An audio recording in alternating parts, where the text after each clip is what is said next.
Zooming into the face cam when something happens on screen. Ah! Okay, that was a little bit unnecessary. I do apologize for that. The content creators have been zooming into their face cam to emphasize a joke or to emphasize their reaction to something or their opinions on something. Good to see the stairs to hell are still blocked.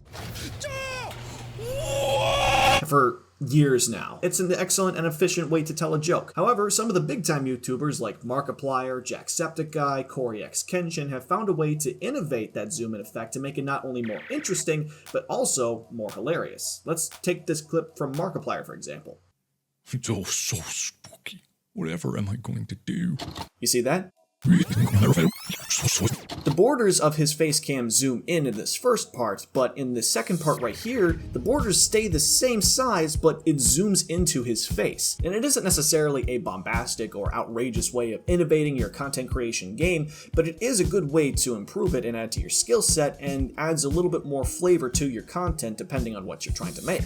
And the thing is, it's actually not that difficult to do in Premiere Pro. The trick is actually with the recording of this. You want to record your face cam separate from your display capture so that you have full control over both pieces of footage. And I have a tutorial on how to do this right up there in that corner. Just click on that card. You should be able to learn it. It's real simple and easy. It just takes a couple extra minutes. But as I said, the editing is real straightforward. Simply set up your sequence in Premiere Pro as you usually would with your face cam on top of your display so you have full control over both pieces of footage. And then you add all of your effects, you crop it, make sure that it's a box shape if you wanted it to be like that, make it smaller, put it up in the corner. But before you make any cuts to your footage, the first thing that you want to do is go over to your effects panel down in the lower left hand corner and then search for transform. Simply drag and drop it on top of your face cam.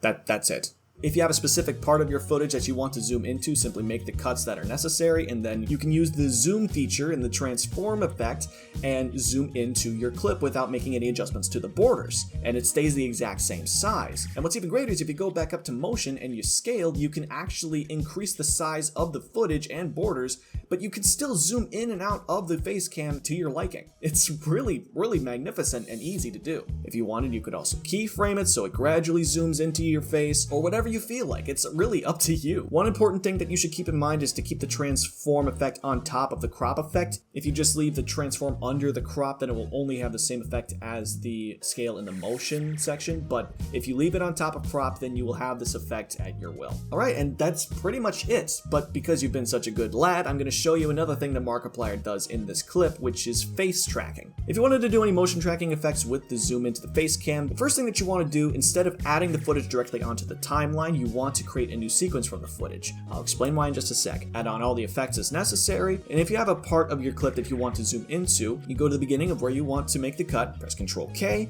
you double click, and it will take you to that exact same spot in the footage. You press Ctrl K again. You go back to the original timeline, and then you go to where you want that zoom effect to end. You cut it, double click, it should take you back to the footage, and then cut again.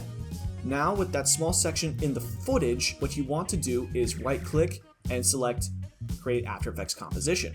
This will take you to After Effects if you already have it downloaded. If you wanted, you could also do manual motion tracking in Adobe Premiere Pro, but really it is up to personal preference, but for the time being, we're just going to be working with After Effects. Set up everything like you normally would. Once again, I have a tutorial on this on my channel, so just take a peek at that if you don't know how to do it, and then find exactly what it is that you want to track. I would recommend something with high contrast like an eyeball or a nostril, and then make sure that it follows a track path. Once you've created your track path and have linked it to a null object, what you want to do is go to the transform dropdown in your footage and connect the footage anchor point to the null object's position. This way the camera will follow the object that you have been tracking, and then you can zoom in. After that, go back to Adobe Premiere Pro and put the After Effects composition where you wanted the original cut to be. If there's too much or too little footage in the After Effects composition, then you can adjust it as necessary. And that is basically everything there is to know about the zoom in effects. And once again, it's real simple, straightforward. I don't think it is utilized nearly as much as it should be. So go out there, go ahead and make some good content, and come back to this channel if you want to learn more Adobe Premiere Pro tips. Thank you so much for your time. Have a good night.